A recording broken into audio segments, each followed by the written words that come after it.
am going to talk about change, how people cope with changes, how you can cope with changes, and we learn how to do it by learning from our environment. I keep on hearing from so many friends and people around me that they are finding change to be very difficult.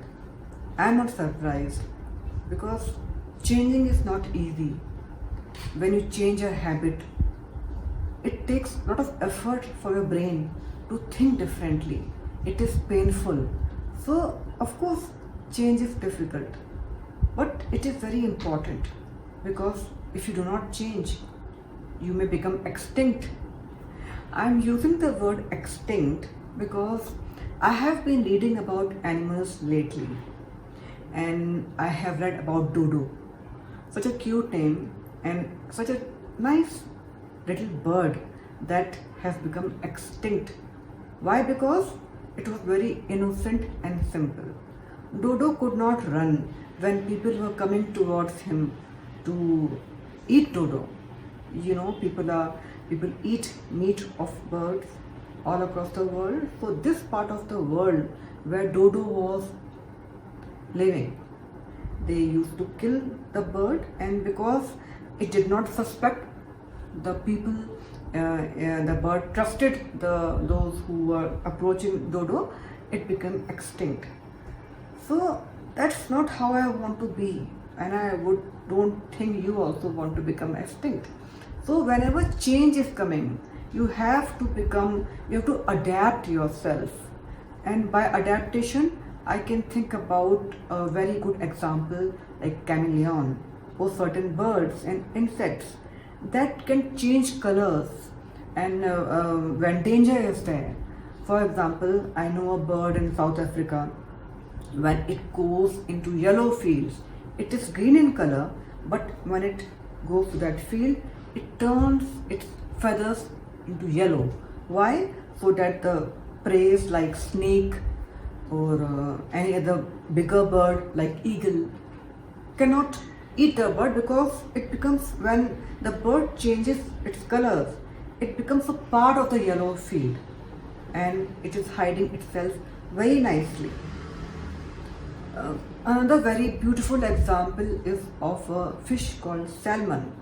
Now, when salmon has to lay eggs to continue the progeny, it swims miles and miles uphill to lay eggs. Why? Because the environment there is very conducive to lay eggs. Similarly, I can give example of the migratory birds. There's a very famous national park in northern India called Kala Deo Bird Sanctuary. Every year during the spring season, there are so many migratory birds. The Siberian cranes, they come over to lay eggs, and then when the eggs hatch, they have very small pretty birds. They grow the birds there, the young chickens of Siberian cranes, and once they are grown up, they all fly back. Why?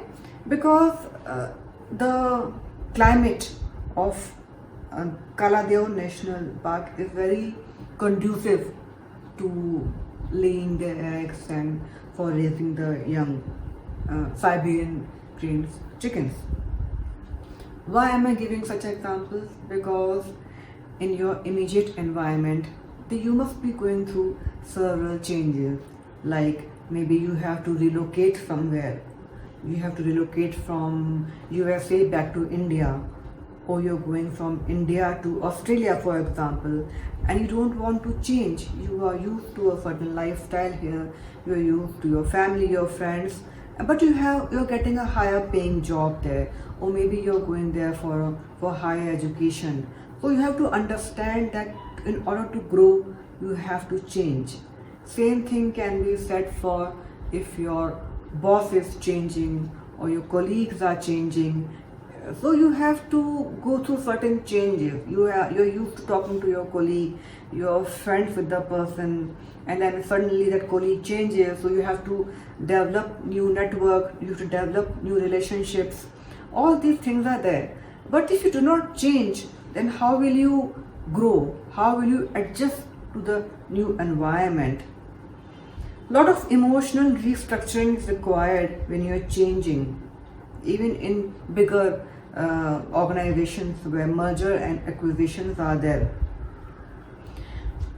Another good example that I have learned from my environment to understand, to adapt to emotional restructuring is looking at the lives of nomads.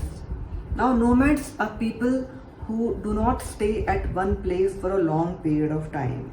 You must have seen them, small group of people, they are in very colorful dresses. Again, in northern India, I have seen they will be living in groups and they will be shifting from one city to another. They never stay at one place for a long period of time. Now I understand, you will say that this is not a life I want. I cannot be a nomad. I want stable relationships with my friends, my family. I need a proper house. I need to stay at one place for a long period of time. But nomads, they are very emotionally strong. Why? Because they are detached. They are not attached to a place, for example, Jaipur or New York. When you settle in New York, when you settle in Jaipur, you get used to the climate, the environment, the people who selling vegetables, for example. You even become very comfortable with those people.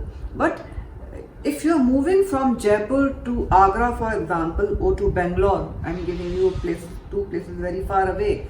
So you have pain growths, you move, you leave everything behind, but ultimately your brain learns to rewire emotionally. You leave people behind and you become emotionally stronger. So what we learn from nomad is to detach yourself. If you are changing, if you are going to Australia for further education, if you are changing organization, for example, if you're working in Apple company for a long time and now you're moving to FMCG, you're moving to Unilever, you may have growth pains, you may have lot of apprehensions about what life is holds for you, whether you're going to be successful there or not. So in order to survive, you should learn from the environment around us how people survive, how people change in order to grow. And once you learn how to grow, it becomes part of your habit. In future, if there is sudden change, you're not going to be afraid, you're not going to be surprised, you're going to take in your stride, and then you're going to be becoming more emotionally stronger. You are adaptable to changing very quickly, and believe me, this is going to make you a very happy and satisfied person. The people around you are going to admire you. Here, this is a person who's always cool, calm and collected when there's some change. We should learn from such person. So this was my short lecture about change today. If you liked what I said, I'm requesting you to subscribe to my channel. You can like this channel and you can please comment in the comment box what are your thoughts about what I told today. If you have any story to share, please share it with me. Thank you and have a nice day.